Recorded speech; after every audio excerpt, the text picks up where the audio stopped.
My brother-in-law, Tim, who treated me with so much kindness, just like a real brother, passed away. It was truly sudden. In Tim's casket, there were beautiful flowers, mementos, and family photos. As I glanced at one of the photos inside the casket, I noticed a clearly malicious photo. At that moment, I was certain Tim didn't take his own life. He was murdered by someone. Then I remembered something Tim had said to me. If anything ever happens to me, I couldn't just sit still and dashed out to the company. Yes, that's it. I ran as fast as I could and finally reached the company where.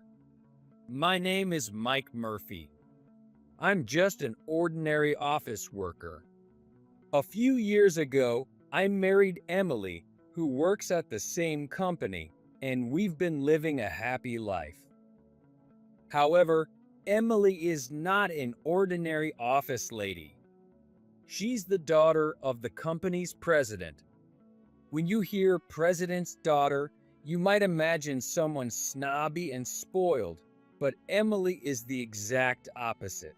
She's calm and kind. She's always smiling and has established herself as the soothing presence in the office. Everyone says, when you're feeling down, just look at Emily's smile and you'll feel better. Since I'm just an ordinary office worker who happened to marry the president's daughter, my colleagues and other employees often tease me, saying, "You'll be the next president, won't you?" But of course, such a story-like scenario is highly unlikely. 95% of the time, I don't even think about it. That's because Emily has talented brothers. The family of the president, John Smith, has 3 children. The eldest is Tim, the second is Emily, and the youngest is Alex. Naturally, the whispers about the next president candidate often revolve around Tim and Alex. It would be easy to say it's because they're the president's sons, but that's not the only reason. Both of them are exceptionally talented employees. Tim and Alex work in different departments, but they consistently top the performance charts in their respective areas. They're probably sharing their achievements, competing with, and challenging each other to improve. Of course, there are other capable employees as well. But for now, there's no one who can match up to those brothers. On top of that, being the president's sons, it's only natural that one of them will be the next president. So, as a son-in-law, I don't see myself having a chance. Besides, even if I were suddenly appointed president, I wouldn't have the confidence to handle it. I'm that kind of timid person. In the same department as me, there's my brother-in-law, Tim. I've always been able to watch Tim's impressive work up close, so I know how hard he works to achieve those excellent results. Some people might call it riding on his parents' coattails, but I know that's not the case. Tim is incredibly kind, generous, and supportive. He really feels like my big brother. Even when I, a timid person, make a mistake at work and get down about it, Tim always notices and comes over to talk to me. Mike, what's wrong? You look down. Did something happen? That day, I had made a rather troublesome mistake and was feeling down about having to fix it one by one, with only an hour left before the deadline. At such times, Tim would always appear out of nowhere and speak to me. "Oh, Tim, actually, it's my first time handling a project like this. It's urgent, but this part here, everything's slightly off. I thought I had just finished it." Let me see. This. I did the same thing once and panicked too. Really? You did, Tim? It's not that surprising. Everyone starts as a newbie.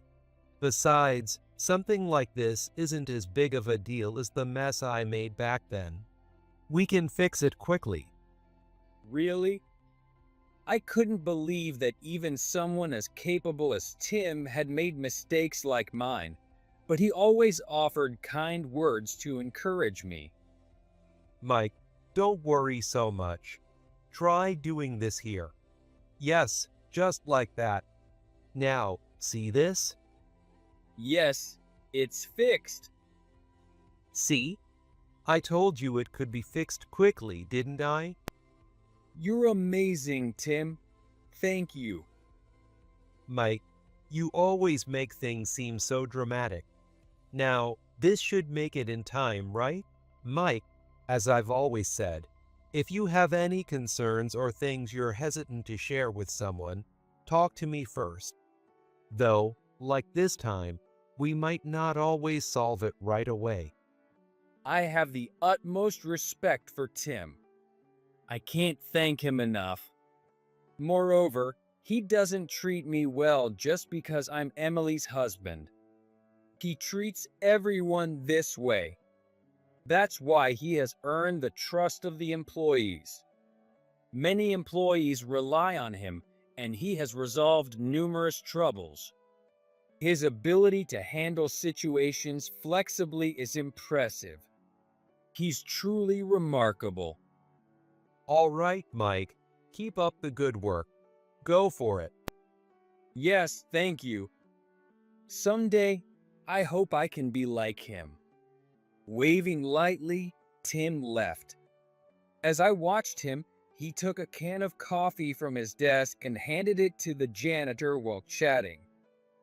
Kenny, thank you for always keeping things clean. Here, this is for you. Hi, Tim. You always treat me well. I think I've received as many coffees from you as my salary. The janitor laughed heartily. His name is Kenny. He's been working as our janitor for decades, and Tim, Emily, and Alex have known him since they were kids. That's an exaggeration. I appreciate all you do. How about we have lunch together on your day off? Tim, I don't want you to treat me or do anything special. Just talking to me and being kind like this is enough to make my job worthwhile. Really? Yes, watching you siblings grow up and become respectable is like watching my own kids grow. It's fun, though I guess the president might not feel the same. In our department, Tim is the only one who is so friendly with Kenny. I greet Kenny, but we don't talk much. Tim's kindness to everyone, including Kenny, makes me respect him even more. Growing up as an only child, I imagined how great it would be to have a brother like Tim. Also, Emily got married, right? I wondered what kind of guy she'd marry, and he seems so kind. He even greets an old guy like me, though he seems a bit timid. Suddenly, they were talking about me, so I listened more intently. He's a reliable and kind person who gets things done. Just as Kenny said, he's exceptionally kind. Well, if Tim acknowledges him, then I can be at ease. Tim, Emily, and Alex are all outstanding and respectable. But, it's Alex. What's wrong with Alex? You see, Tim often talks to me like this, right? Alex used to be so sweet, calling me uncle all the time. But lately, when I greet him with a "Hey, Alex," he just glances at me and quickly looks away. And sometimes he even says things like, "How long are you going to be here?" Or, "You're in the way." He's excellent at his job, but his attitude. Why has he become so cold? I was listening intently since they were talking about me. Honestly, I've only met Alex a few times at my wedding to Emily. Since we work in different departments, I didn't know him well, but unlike my brother-in-law Tim, he seemed like a cold person. But Tim is so kind, and Emily is so gentle. Could their brother really be like that? It was hard to believe. One day, I forgot all about those rumors. Significant projects landed in my department. This project was said to have the potential to greatly influence the company's future. For a long time, employees had been wondering which department would handle it, and today, the president himself came to give us an overview. During his explanation, the president, John, said, If this project succeeds, I'm considering passing the CEO position to my eldest son, Tim. Hearing that, the employees, including myself, exclaimed, "Oh, it's not that we dislike the current president, but if this project's success meant Tim would be the next president, we'd be thrilled." For those of us who have worked in the same department as Tim, having someone like him who genuinely engages with each employee and is considerate become the president would be a dream come true. The company's future would surely be secure. Our department, which admired Tim, united wholeheartedly to support him and ensure the project's success. At first, Tim said, Prioritize your work. but as days went by, he began relying on our enthusiasm. "Tim, here are the results of the research you requested." Oh, thanks. Let's see. Yes, Mike, your reports are always so clear and easy to understand. It's really helpful. Thank you. "Come on, you taught me how to organize them like this, Tim." Sure, I taught you the basics, but here, you added your own touch, didn't you? These little details are important, and that's what makes your reports great. You noticed it, right? It's a bit embarrassing when you say it like that. There's nothing to be embarrassed about. Over the years, I've taught the same method to many people, not just you, Mike. Some might say I'm biased, but honestly, your reports are the clearest and easiest to understand. So be confident. I'm counting on you from now on too. Yes, thank you. No matter how busy Tim was, he never ended a conversation with just a few words. He always found something good about the person and praised them. This way, he motivated the employees and truly engaged with each one. Seeing Tim's attitude made us all want to work harder. About a month later, it was the day of the project presentation. Tim delivered a flawless presentation with confidence, earning a huge round of applause. The project was a success, and the president officially announced, I will nominate Tim as the next CEO at the upcoming shareholder meeting. We had all supported Tim, but this time it was truly his character that led to the project's success. "Tim, you did it. You're finally going to be the CEO. I knew you could do it." Mike, thank you so much. This success is because of everyone's cooperation, especially yours. I can't thank you enough. Tim, while being humble, had a sparkle in his eyes. Experiences like this don't happen often in a lifetime. Seeing Tim's genuinely happy expression moved me deeply. There's no need to thank me. Seeing how you work, anyone would want to follow your lead. Just then, a female voice called out. Hello. Looking towards the voice, I saw my wife Emily and my brother-in-law Alex. Seeing Alex reminded me of what Kenny had said about him, making me a bit wary. Hey, Tim. Oh, Mike, too. I heard about it. Amazing job. Congratulations, Tim. Emily and Alex, you came all the way here? I'm sorry, you must have work to do. Come on, Tim. Our family's eldest son becoming the next CEO is a big deal. We had to be here. Congratulations. I don't think I could ever catch up to you. Alex spoke to Tim with a smile. Towards the end, his expression seemed to darken a bit. But, contrary to Kenny's gossip, Alex didn't seem like a cold person. I decided not to think too deeply about Kenny's rumors.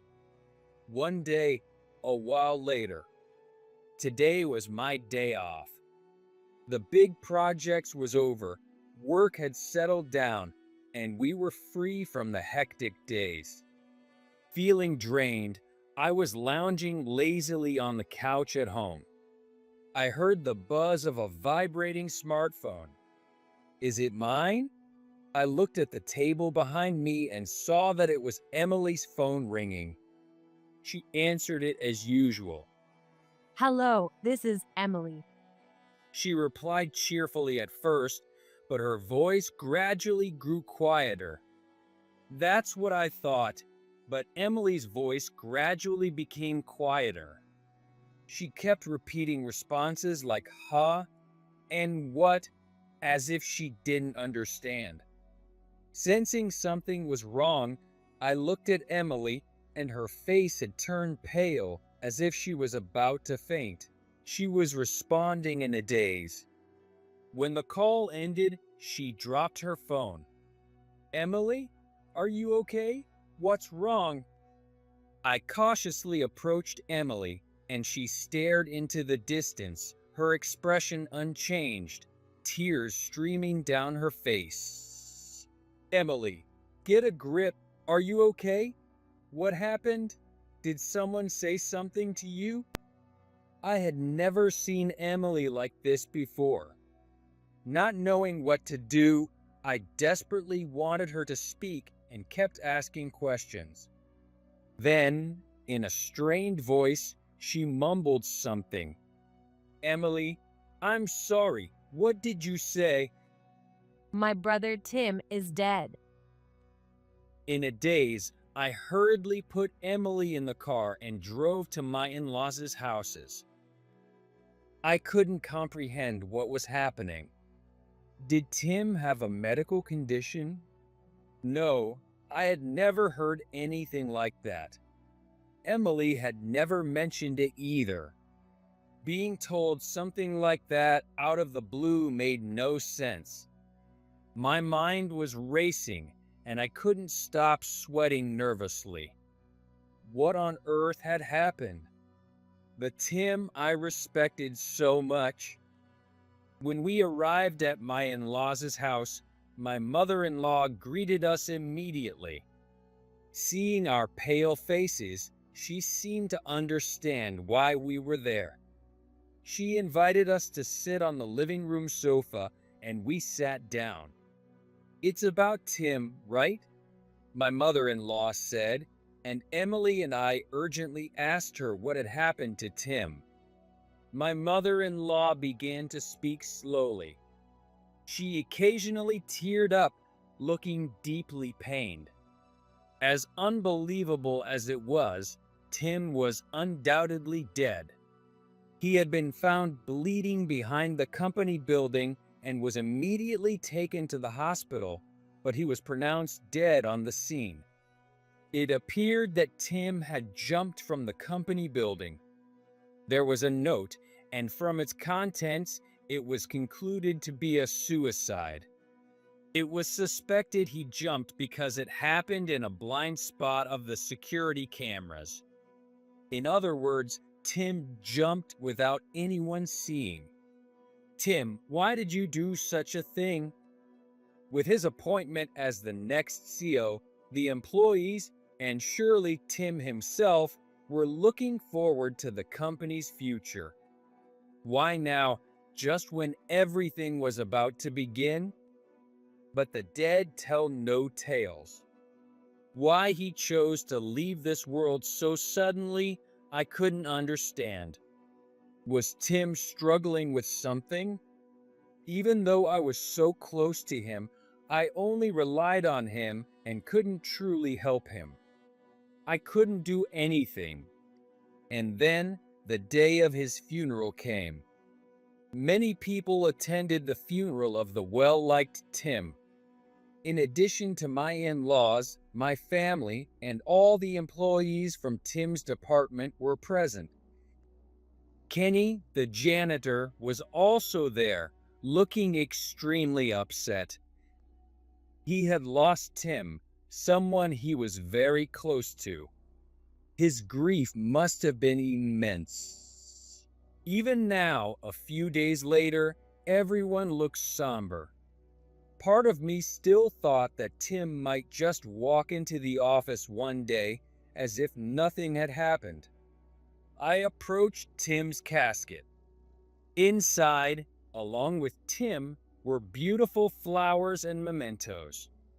I wished he would wake up and say it was all a prank. As I looked at Tim's peaceful face and felt the deep sorrow overwhelming me, I suddenly noticed a family photo in the casket.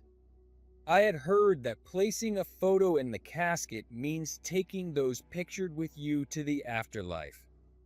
I never believed in such superstitions, but if it turned out to be true and I lost anyone else, I didn't think I could handle it. I picked up the photo to take a closer look. It showed my in-laws, Emily and Alex. But one face was blacked out with a marker.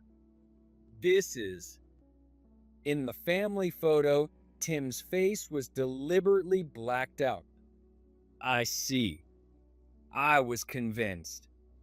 At that moment, I had no evidence, but I knew it. Tim didn't take his own life. Someone killed him. Someone made it look like a suicide. Believing this wholeheartedly, I couldn't sit still and ran to the office. Yes, that had to be it. I hadn't run this hard since I was a student. When I finally reached the office, I headed straight for Tim's desk. It hadn't been cleared yet. I opened Tim's laptop and powered it on. Before his death, Tim had given me a note out of the blue. Mike, here. Can you keep this for me? Tim, what's this note for? It's a sign of trust. It's my computer password. What? Why are you giving me something so important? In case something happens to me. Tim's smile had turned oddly serious. Looking back, maybe he had sensed something. Come on, Tim. Don't say things like that. Just kidding. But, you know, if I get sick or something, I might need you to send some data. You should manage it yourself. Are you sure you trust me with this? Come on, just keep it. You might not need it, but just in case, okay? Hold on to it. If you insist, but I'm scared I might accidentally delete something important. I hope the day never comes when I have to use it. I hope so too. I quickly searched my desk drawer for the note Tim had given me. With trembling hands, I entered the password and started searching through the many files for any clues. I had completely forgotten that Tim had entrusted me with his computer password for an emergency. How could I have forgotten until now? I went through the files one by one, but they were all work-related documents. Tim had handled a lot of work, so there were numerous files. It seemed like a small chance. Just as I was about to give up, I found a 15-minute audio file. All right, I'll listen to this while continuing my search. I connected my headphones and played the audio. I could hear some rustling noises and then Tim's voice. And the person he was speaking to seemed to be Alex. Hey Tim, you gotta understand. Just because that succeeded doesn't mean I'm not the more capable one. Stop clinging on and give me the CO position.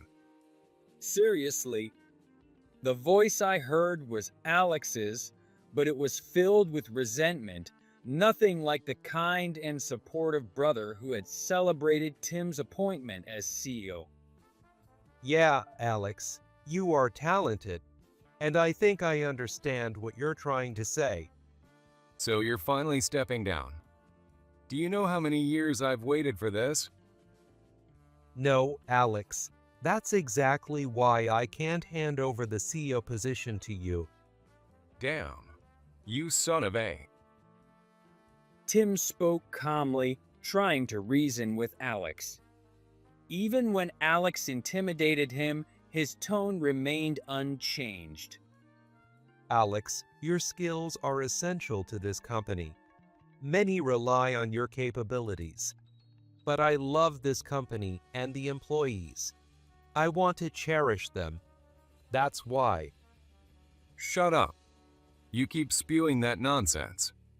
If you could protect the company with such naive thoughts, you might as well be playing house. Alex, please, think it over calmly. Fine. I got it.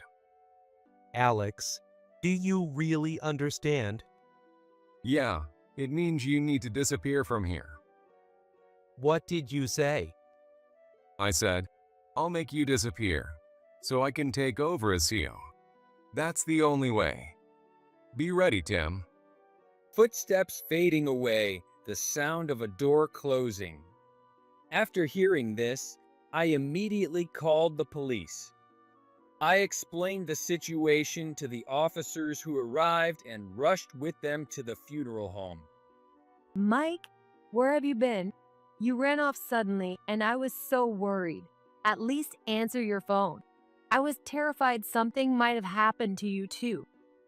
As soon as I returned to the funeral home, Emily ran to me, tears in her eyes. Emily, I'm really sorry. I didn't mean to worry you at a time like this, but I had to find out something about Tim. Emily, noticing the police officer standing beside me as I desperately apologized, gasped and bowed slightly to the officer. Something concerning. And you brought a police officer here? What's going on? Please, come with me for a moment. I led Emily and the officer to where Alex was. Alex, can we talk for a minute? I called out to Alex, who was sitting on a folding chair and staring into the distance. Alex turned his head towards me. When he saw the police officer behind me, his eyes widened slightly and he flinched, but then he asked suspiciously, What do you want? Alex, it was you, wasn't it? What are you talking about? You killed Tim. It was you, Alex. My voice, strained and desperate, came out louder than I intended.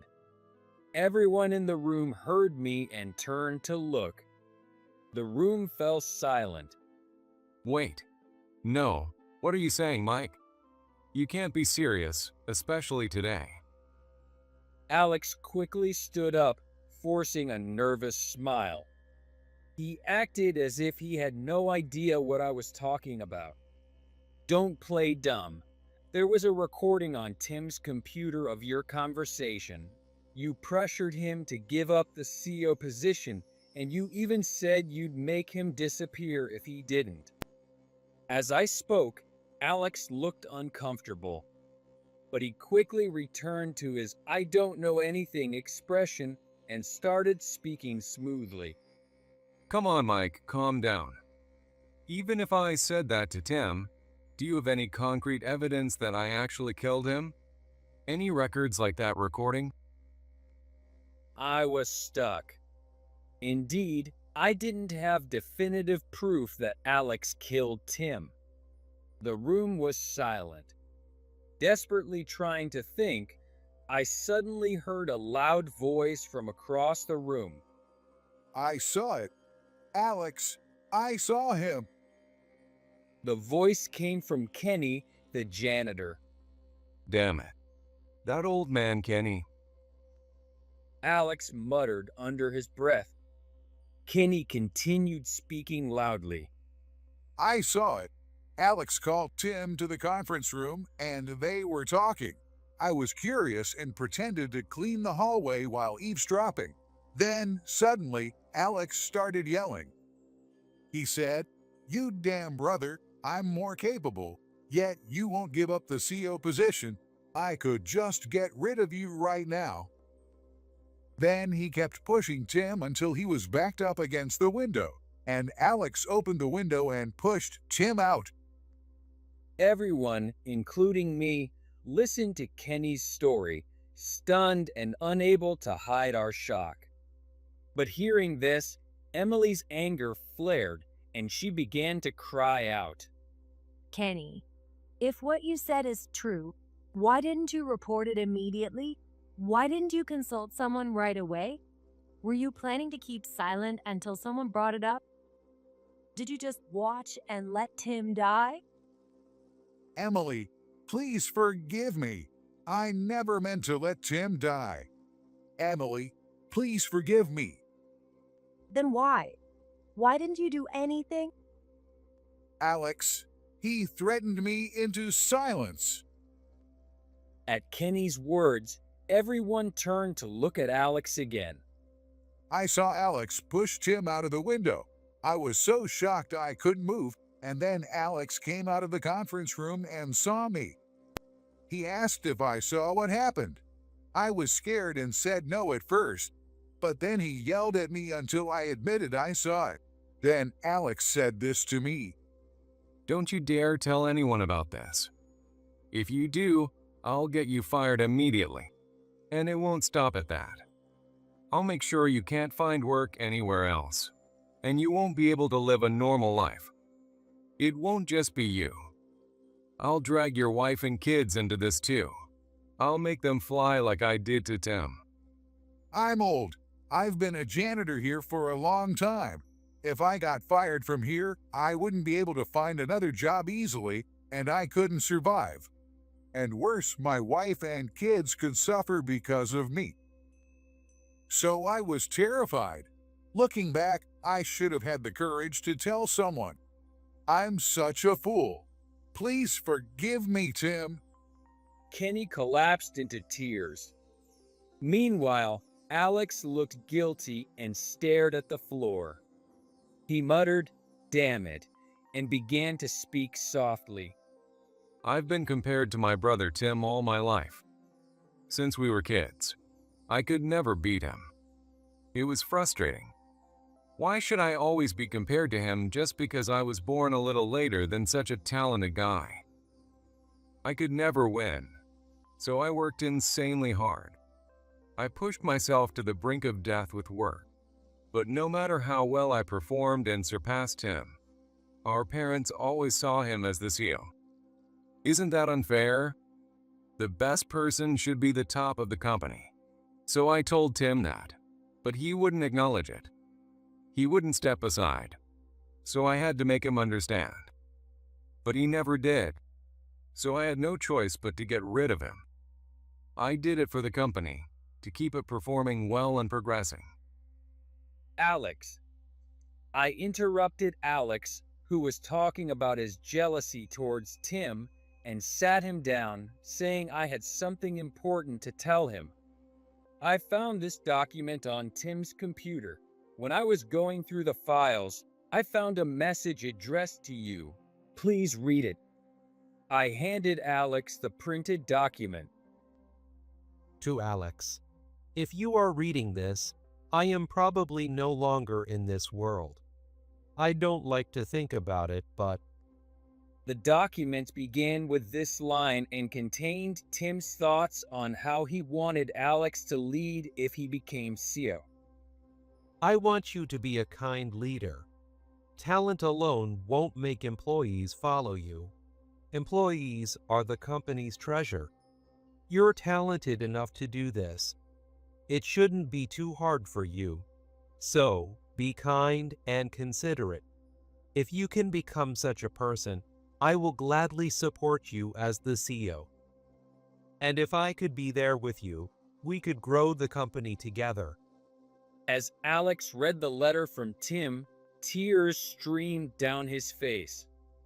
Tim always praised you as being very talented, Alex. Hearing my words, Alex collapsed to the ground, crying loudly. Tim, I'm so sorry. He kept crying and apologizing. Alex was then taken away by the police. In the trial that followed, Kenny and I testified as witnesses. Kenny's testimony was decisive, and Alex was found guilty. Some time passed, and you might wonder what happened to the CEO candidate. Well, it came to me, with Tim gone and Alex serving his sentence. My wife Emily has been mentally affected by the whole incident and is currently on leave. Therefore, being the one closest to Tim, who learned a lot from him, I, Emily's husband, was promoted to department manager and became a candidate for the CEO. Honestly, I never expected to be in this position, so I'm anxious. Especially because Tim isn't here to consult with anymore. Tim, do you think I can do this? I muttered, holding Tim's photo. You can do it. I heard Tim's voice behind me. I turned around instinctively, but Tim wasn't there. Mike, what should I do about this? Mike, I'm sorry, I messed up here. Mike, Mike, I prioritize being kind, supportive, and empathetic to everyone, just like Tim was. If I do that, even someone prone to mistakes like me can inspire everyone to work together, trust me, and follow my lead. If I can become a supportive manager and CEO. Watch over me, Tim. I placed Tim's photo on my desk and got back to work.